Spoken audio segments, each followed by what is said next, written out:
विधानमंडल के बजट सत्र में शुक्रवार का दिन शुरू से ही हंगामेदार रहा। दरअसल पूर्व सीएम राबड़ी देवी ने लॉ एंड ऑर्डर के मामले पर सीधे सीधे डिप्टी सीएम और गृह विभाग के मंत्री सम्राट चौधरी को निशाने पर ले लिया। सम्राट चौधरी को निशाने पर राबड़ी देवी ने क्या लिया, एक तरीके से एनडीए में खलबली मच गई। राबड़ी देवी ने तो सीधे सीधे सम्राट चौधरी के इस्तीफे की मांग कर दी। दरअसल पूरी कहानी बिहार विधानमंडल के बजट सत्र के दौरान बिहार विधान परिषद की कार्रवाई की पहले की रही। राबड़ी देवी बिहार विधान परिषद में नेता प्रतिपक्ष हैं। उन्होंने जोरदार तरीके से राज्य की कानून व्यवस्था को लेकर के सम्राट चौधरी पर हमला बोला। राबड़ी देवी ने क्या कहा, आप उन्हीं के शब्दों में उनके बयान को सुनिए। क्राइम कहाँ रोकता है? क्राइम रोकने वाला इस सरकार में नहीं है। तो सम्राट मैडम का इस्तीफा देना चाहिए। इस्तीफा देना चाहिए, खुद अपने बोल रहे हैं, हम लोग नहीं बोल रहे हैं, विरोधी नहीं बोल रहा है, वो अपना खुद बोलते हैं। 24 घंटा में नहीं पकड़ाएगा तो हम इस्तीफा करेंगे। तो कहाँ कर रहे हैं? रोज दिन हो रहा है। दरभंगा में 2 गो हो गया जी ना, एक हम लोग आवाज उठाता है। मैडम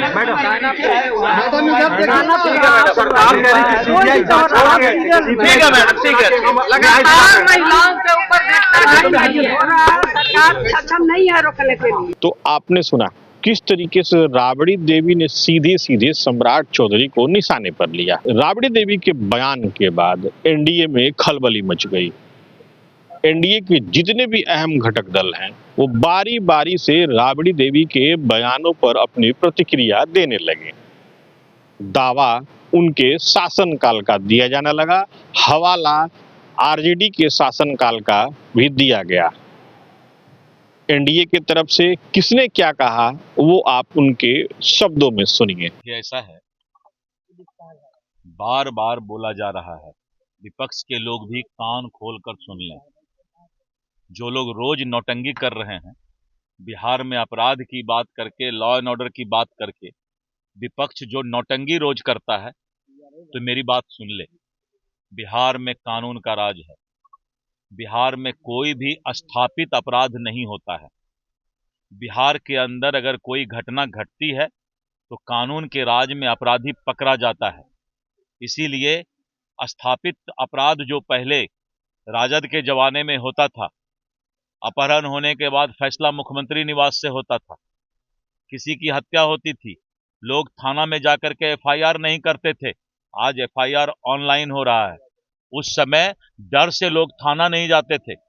इसीलिए आज जो भी अपराध है वो स्थापित अपराध नहीं है, और जो भी अपराध अभी हो रहा है उस पर कानून के राज में किसी को बख्शा नहीं जाएगा। इसलिए ये नाटक बंद करे। विपक्ष को जनता ने 5 साल के लिए सुधरने का मौका दिया है। थंपिंग मेजॉरिटी मिला है एनडीए की सरकार को, और रोज जो नाटकबाजी यहां पर होता है सदन के अंदर और सदन के बाहर, इस नाटक को बंद करके राजनीति करना है तो जनता की सेवा में निकलें। तुम नीचे करो बाबू, ये नहीं कहते हाथ आ रहा है। हो रहा है एक्ट कर रही है, लोगों का असेंबली चल रहा है, लोगों का कहना आप सुन रहे हैं। लेकिन इस प्रदेश में कोई भी ऐसा पदाधिकारी, ऐसा कोई भी राजनेता जो सत्ता के साथ जुड़ा हुआ है, वो अपराधियों को न संरक्षण देता है, न अपराधियों की वकालत करता है, न अपराध में किसी तरह की पैरवी करता है। 2 दिन से कर रहे हैं, वो 2 दिन से चाह रही हैं कि सम्राट जी फंस जाएं, अशोक चौधरी जी मर जाएं, तो उनके चाहने से नहीं ना होगा। वो सब है, वो ब्रेन है उनके। 15 साल में कितना ब्रेन उन लोग यूज किए, जबकि उनके पास ब्रेन था। उनके पास ब्रेन था और उनके पास सब कुछ रहते हुए उन 15 साल में 118 नरसंहार हुआ। इस प्रदेश के तमाम डॉक्टर, इंजीनियर और इस प्रदेश के व्यापारी बिहार छोड़कर भाग गए। जब बिहार का बंटवारा हुआ तो यही पटना के होटलों का 1500 रुपया में कोई कमरा लेने को तैयार नहीं था। और आज देख लीजिए कि बिहार की क्या स्थिति है। 7,000 से 68,000 प्रति व्यक्ति आए माननीय नेता नीतीश कुमार ने पहुंचाया है। और जो बात राबड़ी देवी जी कह रही है उसका स्पष्ट रूप से गृह मंत्री जी ने जवाब दिया है। अगर नहीं संभाल रहा है तो सुधर जाएगा। जो घटनाएं घटी हैं उस पर पूरी जानकारी दी जाती थी, लेकिन अब बिहार पुलिस नहीं कर रही है। नहीं हो जाएगा, उसमें क्या कोई बहुत बड़ी बात नहीं है। नहीं हो पा रहा होगा, माननीय गृह मंत्री जी से हम आग्रह करेंगे कि प्रेस ब्रीफिंग प्रॉपर होना चाहिए हर हफ्ते। आरजेडी के लोग कह रहे हैं कि सत्ता नहीं संभाल रहा है, तेजस्वी को सौंप दिया है। अगर हम अगर जनता का वोट और जनता को देना ही नहीं है, उससे कोई मतलब ही नहीं है, तो कूक करा के ले सकता है। कौन मना कर रहा है उनको? अगर ऐसा लगता है कि भाई आप दे दीजिए तो हम लोग देने वाले थोड़ी हैं।